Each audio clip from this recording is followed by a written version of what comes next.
Welcome everyone. As part of MRI Safety Week 2023, Metrasens is proud to host a presentation on Joint Commission's minimum required annual MRI safety training. My name is Kellye Mantooth, Metrasens National MRI Safety Trainer. And before we get started with our presentation today, I am going to walk you through how to get the most out of this webinar.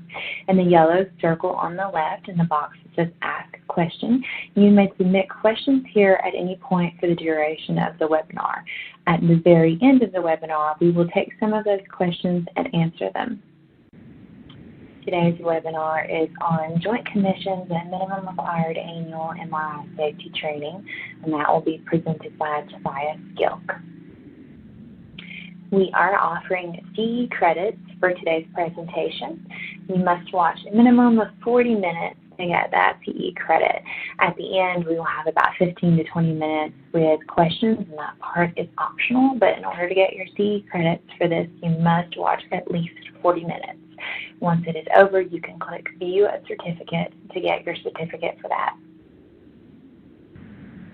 To learn more about Metrasens, please click the link in the yellow circle in the upper right-hand corner. And trust me, for MR Safety Week, we have a lot of content coming out this week, and you'll want to click there and follow along. We have several presentations that we are offering for Safety Week, and we hope that you'll join us for those as well.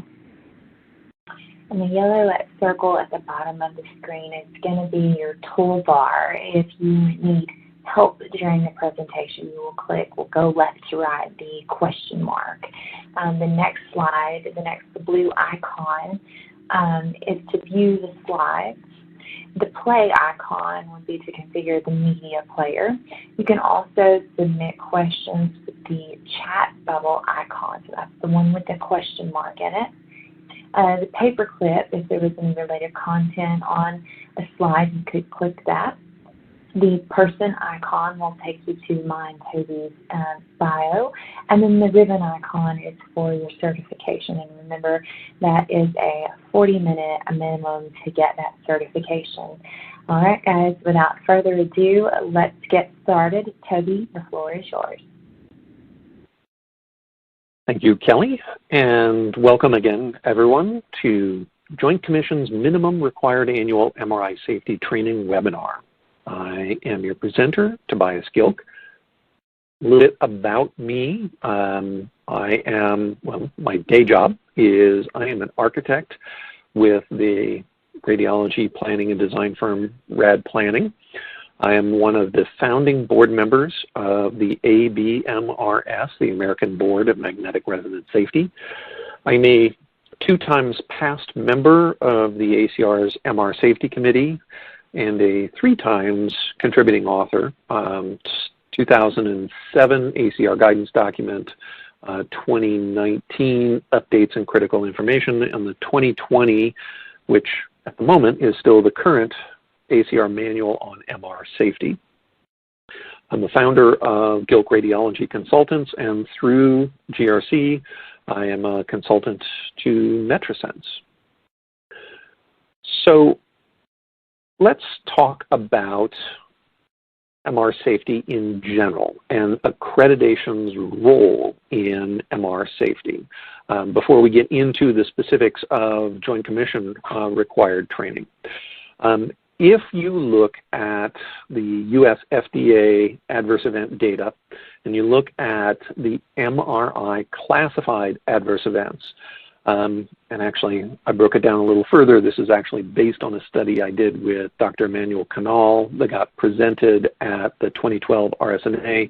The data you're about to see is a repeat of that with a couple of years of more contemporary information.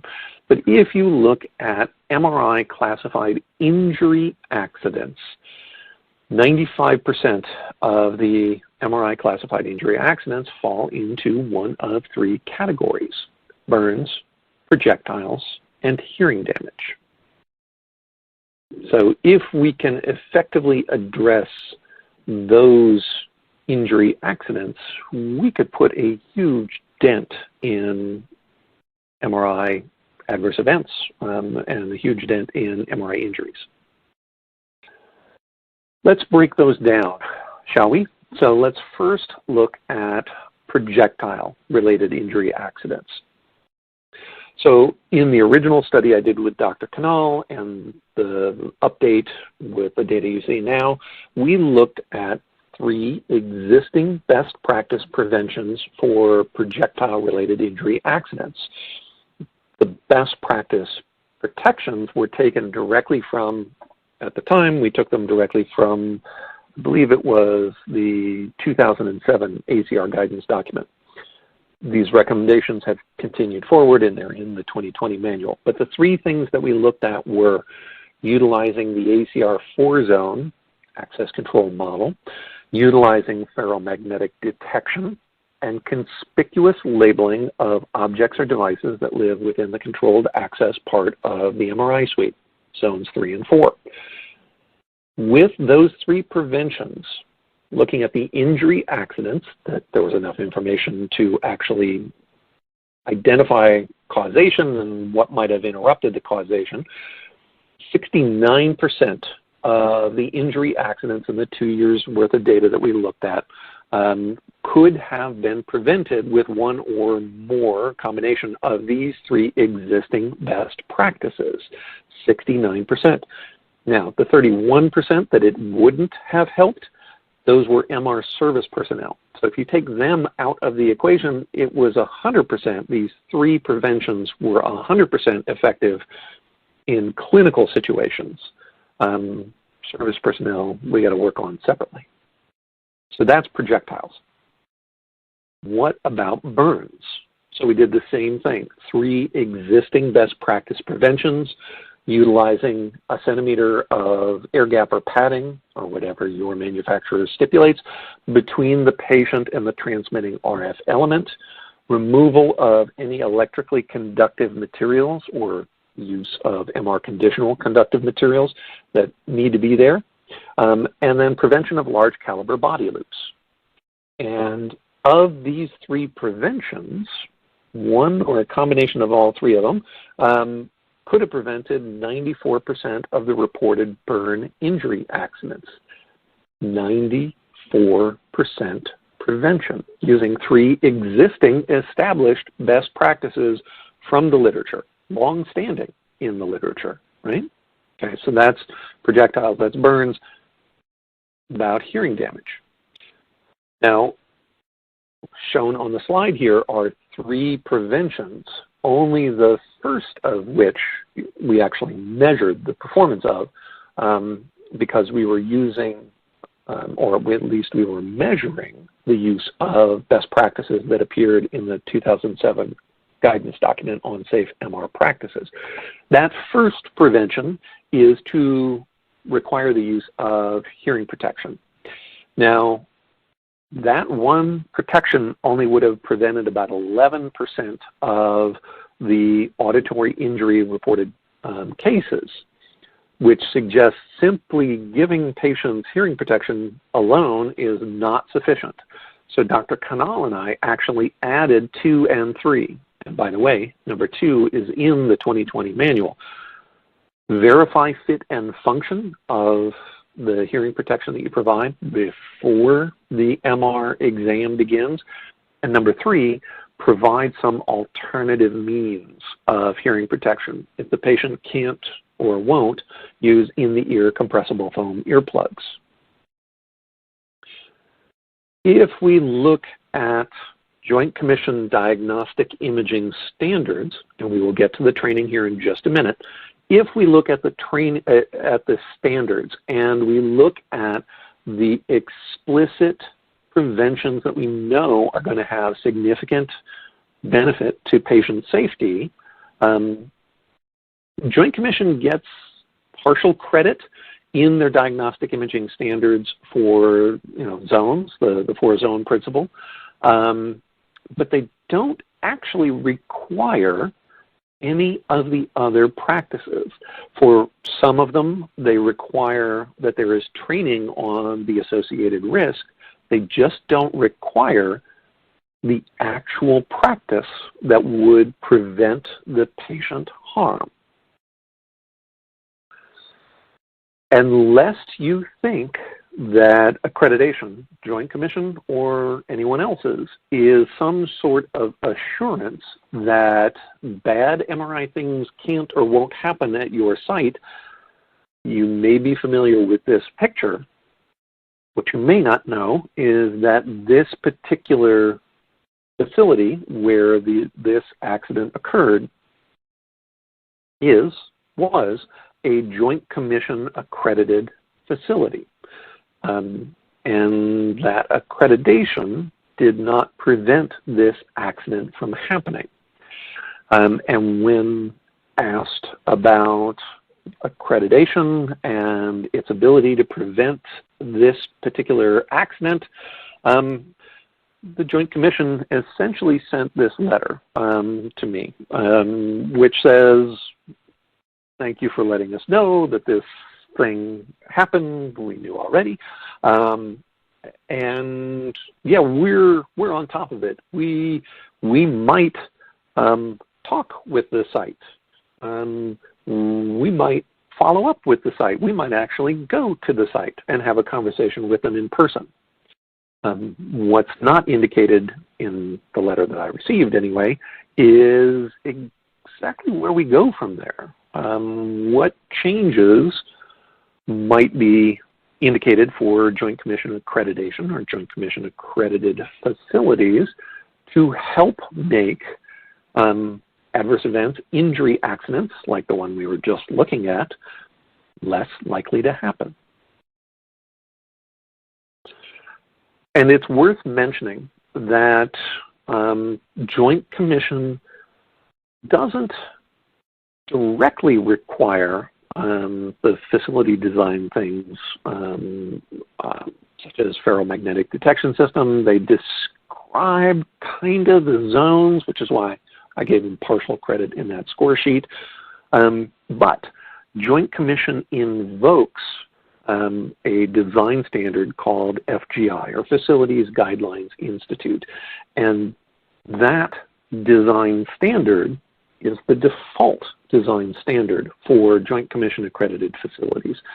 And it does require 4-zone, and it does require ferromagnetic detection and a number of other things relative to MRI safety and departmental function. Now, we're getting into the specific elements of the Joint Commission's Diagnostic Imaging Standard, or DI standard.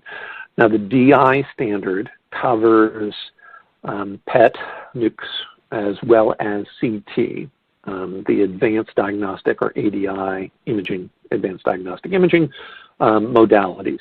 So we're only going to be touching on MRI. And even within MRI, we're only going to be, from this point forward, really looking at the training requirements. There are other elements, and I will sort of touch on a couple of them at the very end, QA, QC.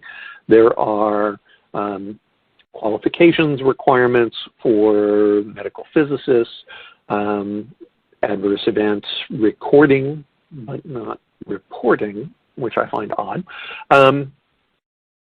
So there are a number of elements required of Joint Commission accreditation beyond the training elements that we're really going to hit on. So I don't want anybody to make the presumption based on this presentation that everything you need to know about Joint Commission accreditation is covered in this webinar. We're just covering one little slice of the Diagnostic Imaging Standard, which is one small slice of the overall accreditation standards for Joint Commission and accreditation of hospitals.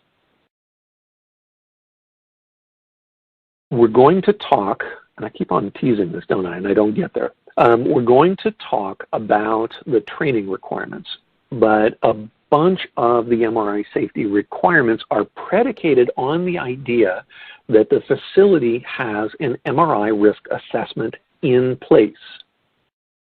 If your site hasn't done an MRI risk assessment or hasn't done one in living memory, there's one that has a whole bunch of dust in a 3-ring binder back in somebody's office somewhere, then you probably can't actually develop policies, procedures, trainings, SOPs that respond to the particular risks at your facility. I very strongly encourage every facility that has an MRI scanner or MRI services to do an MRI risk assessment if you don't have one or you don't have one that's relatively current. You need to take a look at the relative risks that arise from your MRI equipment. And this includes sort of peripherals, right? Do you have an MR conditional patient monitor or infusion pumps, those sorts of things? What are the particular risks associated with your MRI scanner? What about simple things like transport? Do you have the appropriate MR conditional or non-ferromagnetic patient transports, wheelchairs, gurneys, that sort of thing? Your patients, what are the risk factors for your particular patient cohort in MRI? How do we effectively manage those risks? Clinical applications.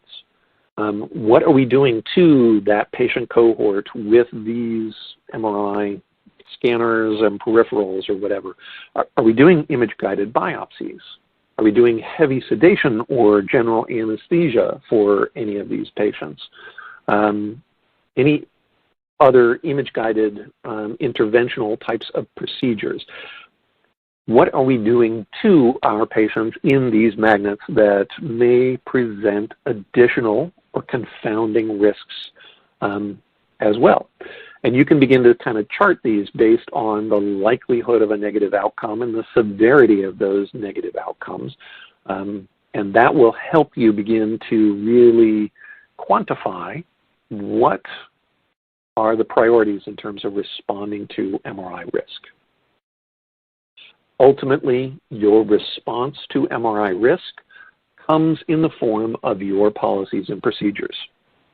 And just like if you haven't updated your risk assessment in a number of years, if you haven't updated your policies and procedures to reflect changes in clinical care, patient cohort, or MRI equipment, you're not describing the clinical services that you are offering and your policies to help protect the safety of patients and caregivers in that situation. So now at long last, we get to the training elements. And within the Joint Commission's Diagnostic Imaging Standard, there are essentially 7 training elements that have to be covered. Patient screening, patient positioning for burn prevention, proper equipment to be used in the MR environment, code procedures, power off versus quench, hearing protection, and anxiety and claustrophobia. Now, the list on the right is my sort of synopsis. The screen capture on the left is the direct excerpt from the Joint Commission's Diagnostic Imaging Standards. So you can see where I get this from and how I summarize it. Let's jump straight into the first one, patient screening. This, as a title, is deceptively simple. I think that there's a lot of detail that really needs to be unpacked in terms of patient screening. So I've actually broken this into several subsections. Let's start with on the patient, right? So here we're talking about potential for jewelry or worn or carried items. Does your site have a defined policy, procedure, SOP when it comes to changing patients out of street clothes? My personal recommendation, and the recommendation of the ACR manual on MR safety, is to change patients to skin. And yes, that includes underwear. If you don't require that, do you have policies in terms of where, when, and how you will allow street clothes, even some street clothes, inside the MRI scanner room, inside the magnet? Patient screening also should involve screening for ferromagnetic objects, items, materials, including stuff that some patients may be trying to smuggle into the magnet room. There are patients who will try and Instagram or TikTok video their MRI experience, and we want to catch those before they walk into the magnet room. We also want to look at the potential risks of things that might be inside the patient. So this could include foreign bodies, shrapnel, that sort of thing. It can include implants and devices. Make sure that staff who are responsible for information collection or screening activities for MR patients, that they understand labeling around MRI safety and the limits of what MR conditional labeling or MR informational labeling can convey. I very strongly recommend developing, if you don't currently have it, a risk-based screening process where you can look at different classifications or types of implants, devices, foreign bodies, and begin to make some sort of categorical determinations to allow you to focus your attention on the things that might represent greater potential risks or greater potential complications. Within the screening of in the patient, I occasionally get pushback. Folks who say, you know, Toby, you're overly worried about this. Implants and devices have come a long way in terms of their degree of MRI friendliness, if we want to call it that. On the screen right now, you're looking at an excerpt from the FDA MAUD report. This is a patient, this is only from 2016. So not that long ago, a patient who had a CT on one day, and I guess whatever it was the radiologist was trying to look for, or the referring physician was trying to look for, was obscured by streak artifact on the CT, and they thought, well, an MRI will be better. Well, they documented in the interpretive report for the CT that they couldn't see what they were looking for because of artifact produced by aneurysm clips. Patient filled out the screening form on the day of their MRI and checked no to everything, and then walked into the magnet room and immediately had a massive cerebral aneurysm and died of the injury within a day of that. Even if the implants and devices that were the greatest risk in MR are older, that doesn't mean that they're not still in our patients and that we don't still need to pay very close attention to them. The last patient screening element is the risk of nephrogenic systemic fibrosis, or NSF, or the potential for contrast reactions. You need to identify the risk profile of the gadolinium contrast agent you use. If you use multiple, you should have several different risk profiles identified for that agent. If you are still using Omniscan, previous versions of this presentation used to say Omniscan, Optimark, and Magnavist, but the other two, as I understand it, are completely removed from the North American markets now. But if you continue to use Omniscan, be aware that it has specific contraindications based on renal function. Make sure your site has a policy for if, how, and when you do renal function testing. And make a note that the guidance, the labeled indications on contrast agents, and the guidance from, say, the ACR contrast manual differ. So if you choose one, please recognize that you are potentially in conflict with the other. Just be aware and make informed decisions about which you're doing.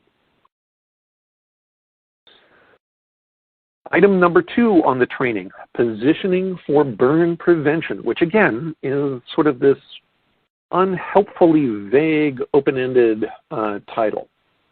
One of the reasons it's unhelpful is because burns aren't a thing.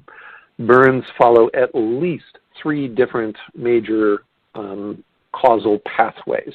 One of them is the near field effect, being too close to the body coil behind the plastic walls and ceiling of the MRI that the patient winds up getting tissue burns. The solution to this is actually really straightforward. Pad the patient from the bore wall. Simple as that. The next type of burn causal pathway is we have something electrically conductive in the bore with the patient. This goes back to the changing policy. But even if we discount the question of electrically conductive material in the patient's clothing, cables and leads, pulse oximeters, ECGs, if you don't need it for the study, take it off of the patient. Take every component of it off the patient. If you do need it for the study, use MR conditional products. It's also important to recognize that the burn risk is not only external to the patient, that the same mechanisms that can cause burns with electrically conductive materials outside the patient can cause burns on the inside of the patient. And that's not just a question of removing the item, but being attentive to what the risks are and how you might be able to manage them. The third major causal pathway of burn injuries is what we call large caliber body loops, induced currents within the tissues of the patient. And frequently these will produce what we describe as kissing burns or bilateral burns. You may see these in, for example, touching areas of the medial thigh or medial calf. Another sort of frequent manifestation of this type of burn is, say, a thumb on the thigh, if the thigh is exposed and we can have direct skin-to-skin contact. By breaking the skin-to-skin contact, this can mean a pad between the arm or hand and side of the patient, or a pad between the legs that keep the medial aspects of the thighs or the calves from touching one another. Preventing that skin-to-skin contact can prevent this burn type from manifesting. Required training. Proper equipment for the MR environment. Now, the ACR manual doesn't restrict what's permitted inside Zone 3 and Zone 4. It just says you need to essentially do a risk assessment and identify you want to carry a crowbar around in Zone 3. That's okay, but you darn well better know what the risks are if you take it into the wrong room, right? So we need to identify safety risk of different items within the secured area, Zone 3 and Zone 4, and have a policy that describes how we identify objects in Zone 3 and Zone 4, identify them for their relative risks, and things that can be versus things that can't be safely used in the Zone 4 or magnet room environment. This means understanding MR conditional labeling and understanding that an object or device that may be safe in your 1.5 may have contraindications or additional restrictions or limitations if you're taking it into a 3 Tesla magnet. It's very important that everybody working within the MRI suite understands MR conditional labeling and how to apply that information to the safety of patients and staff.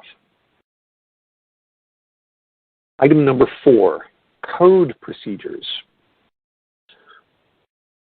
Where in your facility are you going to run a code if a patient starts coding in MRI?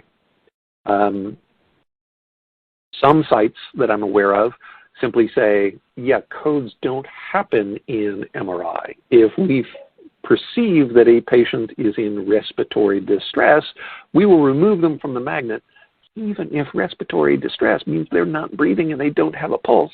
It's not a code until we get them out of the magnet room. I know of other sites that will call the code immediately and leave the code or rapid response team banging on the outside of the door. Figure out exactly how you want codes to run at your facility and document the hell out of it. Prospectively identify where, when, and how resuscitation activities or treatment activities for, say, anaphylactic, anaphylactoid reactions to contrast. Again, document it and practice it. A code, policy, procedure, SOP that nobody has ever practiced before is just, it's begging all kinds of trouble. Number 5, power off versus quench. Most superconducting MR systems have 2 different off buttons that turn different things off on the magnet. Figure out at your installation which one or ones you have and which buttons do which function. Define by policy which circumstances call for power off. Define by policy which circumstances call for a quench. Define who has the authority to activate either or both of these. And in that policy, I recommend that you have some sort of coordination or liaison structure set up. If the fire department ever gets called to your facility, who is the person who's going to coordinate with them and make sure that, for example, the firefighters are kept safe? Number 6, hearing protection. Simply offering or providing hearing protection to your patients is not enough. We saw the data earlier.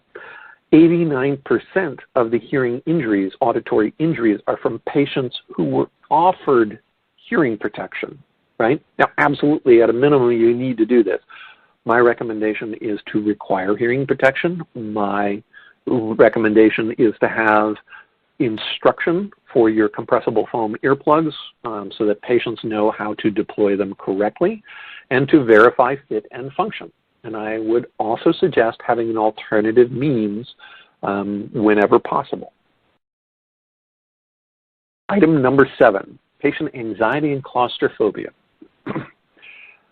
Now, yes, this is a patient safety related thing, not explicitly an MRI safety, but we have patients with anxiety and claustrophobia and patients who medicate coming to MRI. So yes, I guess I can see that.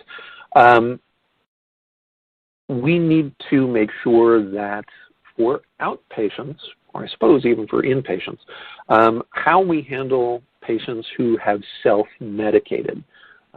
This should influence when, where, and how we conduct patient screening, what they're under the influence of, as well as how we handle patient discharges if the patient's driving themselves home.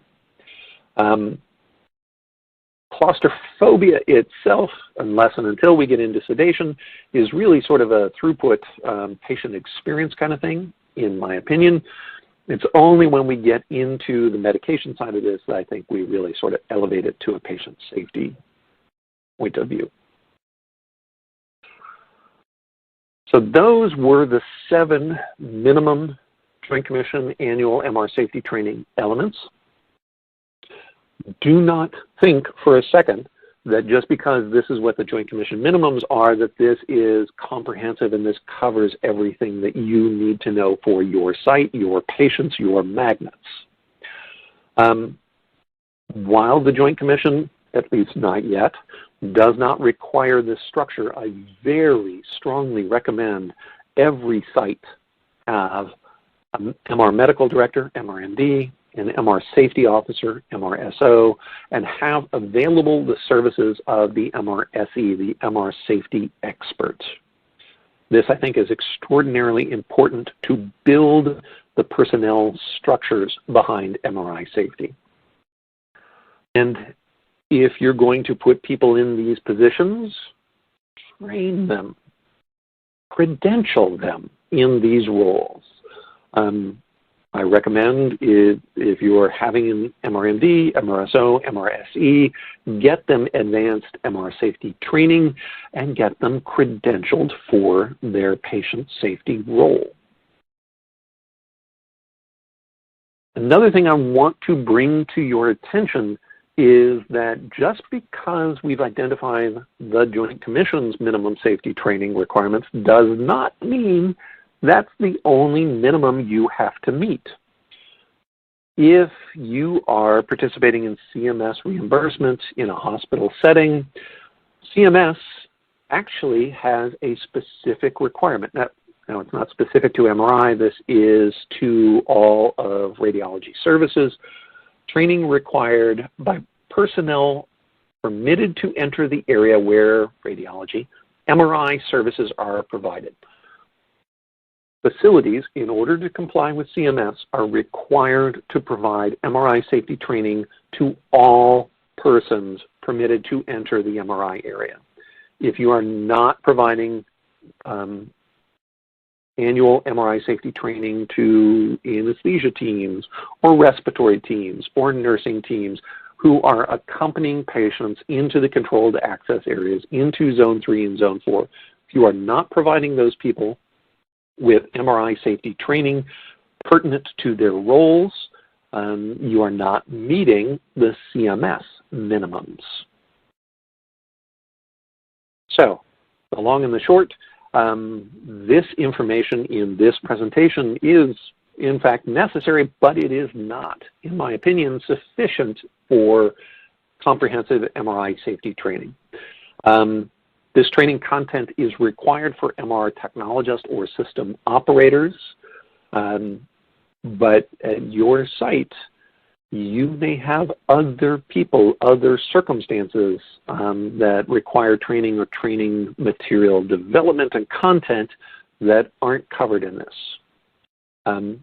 Please, please, please look at Joint Commission minimums as just one step in a broader MRI safety journey.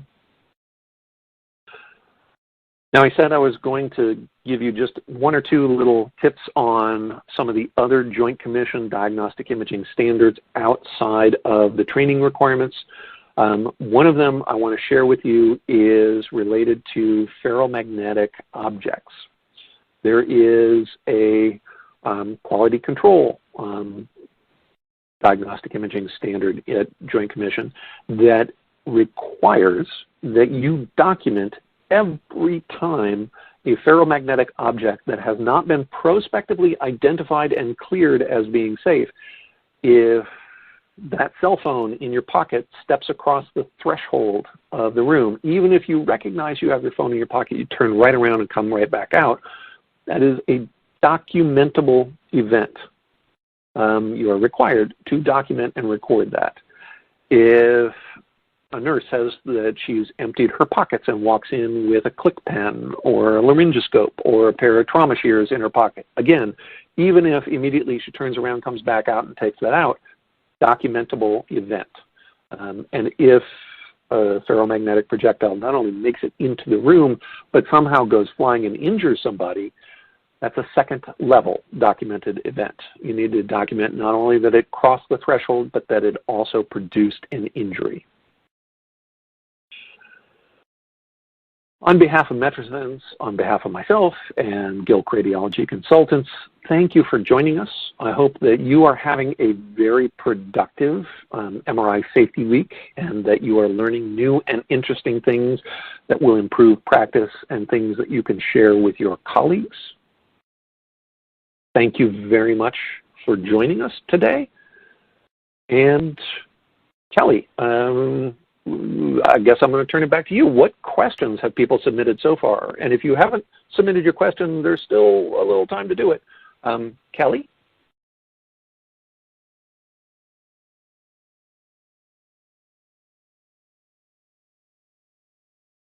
So, Kellye, have you been tracking the questions that we've been collecting? I sure have. Okay, we got several of these. Let's go ahead and jump in. So the first question, are these minimum training requirements the same for other accreditation programs like the Joint Commission International JCI? So even though Joint Commission, the North American accreditation body, and Joint Commission International have almost identical names, they have very different accreditation standards. JCI does not require these minimum training requirements. In fact, nor do any of the other accrediting organizations, either hospital level or modality level that I'm aware of, at least operating in the United States and North America. For example, the ACR and their MR accreditation program, they have no minimum safety training requirements. They require the existence of a policy on training, but they don't actually have minimum content or frequency training requirements. So, long answer to a short question, but no, these are not universal training requirements across all different accreditation organizations. In my opinion, however, this is a really good place to start. And as I said earlier, this is necessary, but not sufficient in terms of overall MRI safety training. And I would suggest that it's a good place to start, no matter who you are accredited by. So I'm glad you said that, Toby, because our next question says, you qualified the content of this webinar by saying it was a good start, but it's not comprehensive. So where can one get comprehensive MRI safety training? So a couple of answers to that question, one of which is your site, should your MR medical director for every site, hospital and outpatient, should be defining what are the minimums specific to your site, your practice, the risk assessment piece that I talked about at the beginning. So in terms of what specific content should be applied to which roles, your MRMD should be defining that. Now, if you want to take on something and you want sort of comprehensive MRI safety training, in my opinion, what you're really looking for is something that's training you for the roles of an MR safety officer, MRSO, MR medical director, MRMD, or MR safety expert, MRSE. And there are a number of different programs that can provide that role-specific training. Actually, I'm doing one with Metrasens as a sponsor in Dubai at the end of September. So pack your bags and meet me in Dubai, and we'll do a 3-day comprehensive MRI safety seminar there. Perfect. Okay. Next question. In regards to hearing protection, does the Joint Commission only specify hearing protection for patients, or does it also address protection for any personnel that may be done for during an exam? So they don't specify either way, actually. They require training on hearing damage risks. They don't require the practice of using hearing protection for patients or anyone else. Now, presumably, if you're trained on the risk, the site will develop a policy that will say, at our facility, we use hearing protection for patients or anyone else who's inside the room. But that's not explicit. That's not understood within the context of the Joint Commission's diagnostic imaging standards. They only require that the MR technologists are trained on hearing damage risks. They don't, in their standards, they don't describe minimum safe practices relative to hearing protection, just that people are trained on the risks. Gotcha. All right, next question. I would like to participate in other MRI safety trainings this week and the future. How do we do this? Well, Metrasens delivers MRI safety training webinars throughout the year. We don't have a specific calendar of the third Thursday or whatever. But please just keep your eyes open, and when there are new programs, we'll absolutely share them. a great resource, not just for these webinars, but for other safety training options, is if you're on Facebook, there's a Facebook MRI Safety group, and it is approaching 30,000 members from around the world. And it is a mix of folks who are just starting out in MRI and folks whose names you will recognize, sharing their experiences, providing peer and expert support. And through that resource, you can learn an awful lot about other training events, programs, or CE, lunch and learns, webinars, lots and lots of resources shared on that site. Perfect. Okay. Next question says, how do we cope with 15-minute time slots set by management and still maintain high safety efficacy?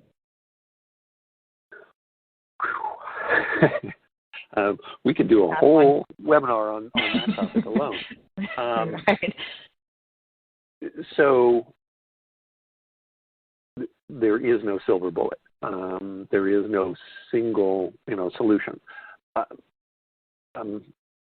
Kellye and I will actually, we've got a conversation that we touch on some of this, and it's one of the other MRI Safety Week deliverables.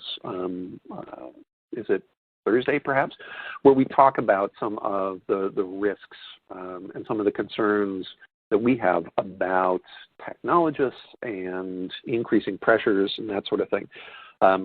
So we'd invite you to seek that out for further conversation about it.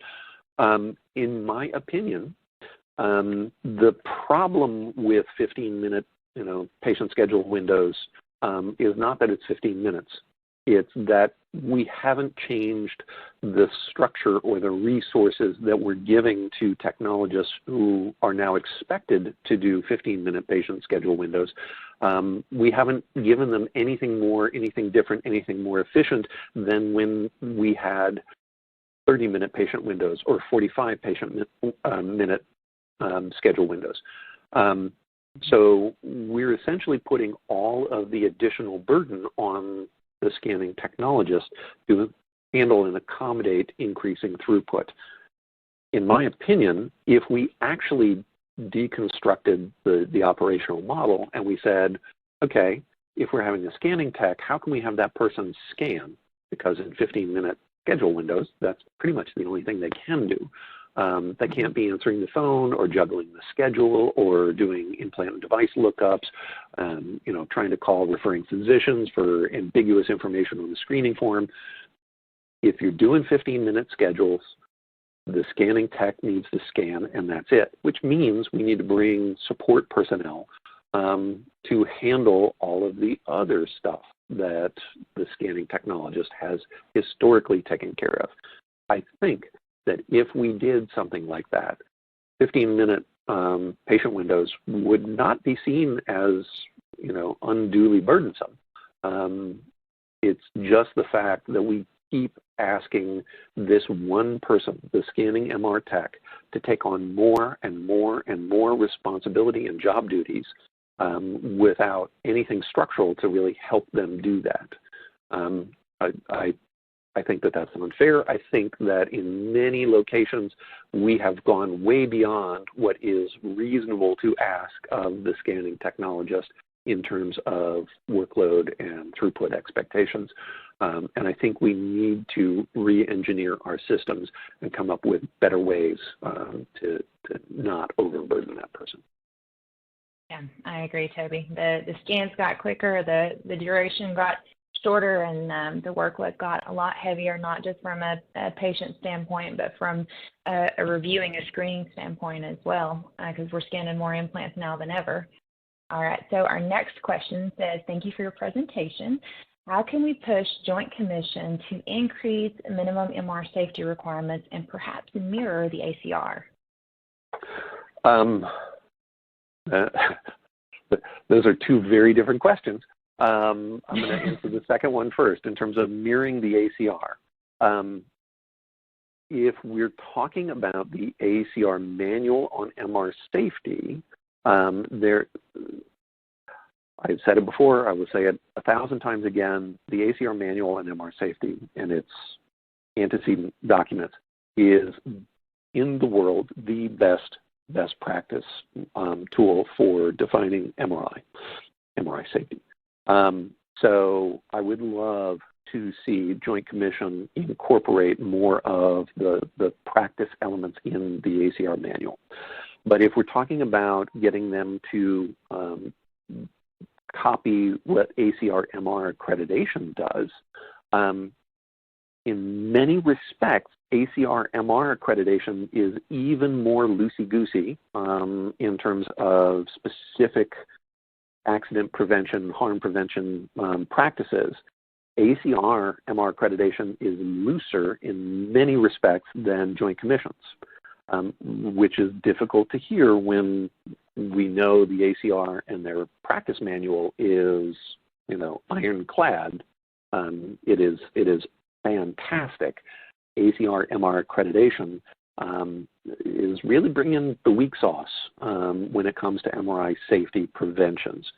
For example, I gave Joint Commission a hard time on hearing protection because they require training on the risks of hearing protection. They don't actually require the practice of providing patients or caregivers with hearing protection. ACR requires that a policy on hearing protection exists. The content of that policy is entirely up to the accredited site. So if a site, for example, wanted to say, hearing damage from MRI is alternative facts, we don't believe that they exist, and therefore we're not going to do anything, they technically comply with the ACR's requirements for MR accreditation because they have a policy that speaks to hearing damage. They don't actually, reference or cite or require their own best practice guidance. So the question was, how do we get Joint Commission to follow what ACR says or does? I would like the ACR to follow what the ACR says, which they don't currently do. And in terms of how do we apply pressure to the Joint Commission, I just came across an article on LinkedIn the other day, somebody who was essentially verbally spanking the Joint Commission because they are apparently in the middle of an effort to essentially take a machete to their standards.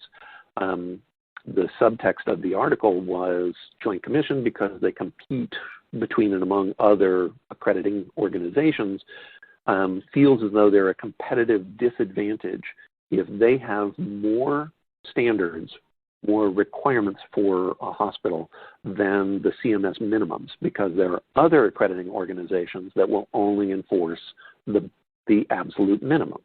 So Joint Commission is actively in the process of eliminating requirements.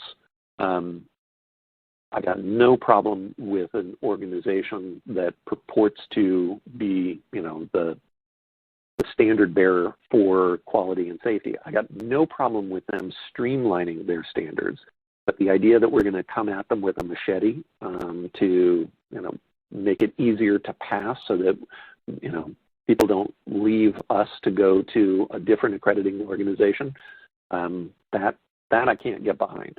So as much as I would love to suggest a strategy whereby we get Joint Commission to take MRI safety practices more seriously, it would appear to me that their current approach to standards is going in the exact opposite direction, that they want fewer, not more, even if more is going to do a better job of protecting patients' safety and the quality of the care we deliver.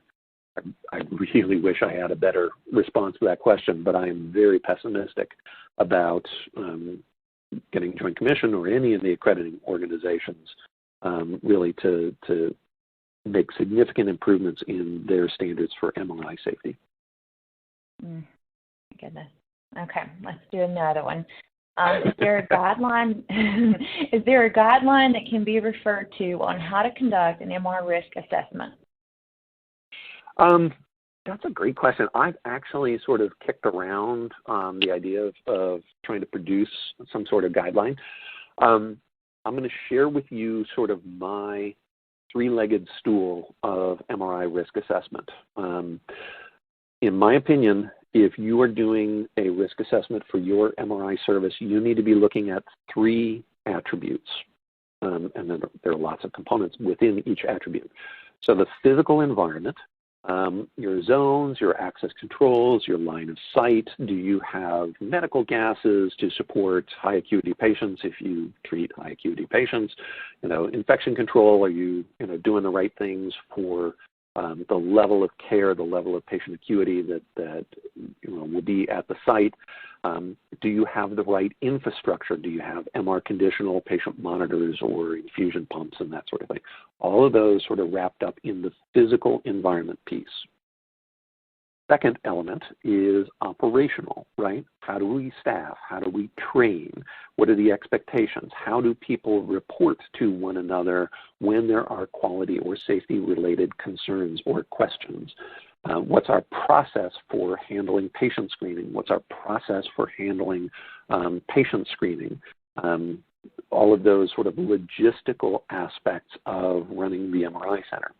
And then the third leg of the stool here is the clinical safety piece.